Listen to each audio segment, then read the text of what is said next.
Hello, so welcome back to the next video. So you've got your equipment, you know what you need to make your kefir. Now we're just going to do where you start. So let's start by making our kefir. So, Amanda, So I've got the sachet of kefir grains there.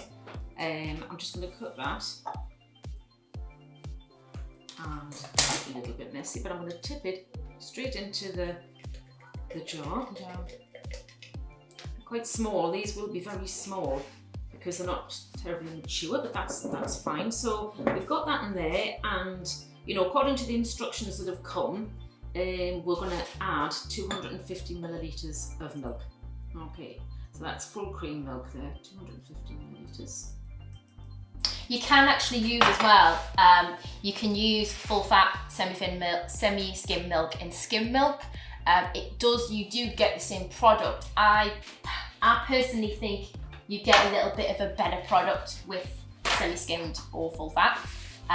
Whether that's to do with the components of fat in it, I don't know, because they maintain. So the reason why fermented milk is different from spoiled rotten milk is because the protein and fat molecules are maintained, and the kefir grains inoculate the lactose, which is the sugar in milk.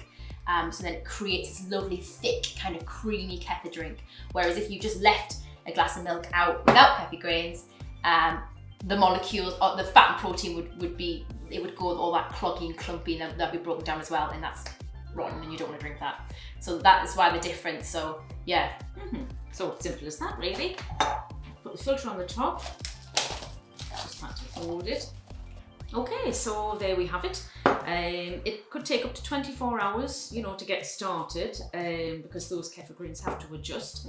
And it'll take maybe a good few days with your first batch, as these kefir grains feed and grow. So would you sieve it out still every 24 hours?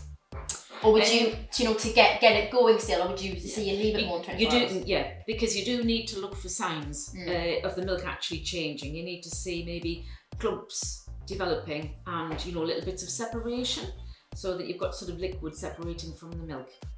Bubbles and kind of air bubbles and things rise. That's the sign that the chemical process is happening, because that air bubbles and heat are a byproduct of the chemical activity. So give it a few rounds of it before you're really expecting it to become that really rich kefir process.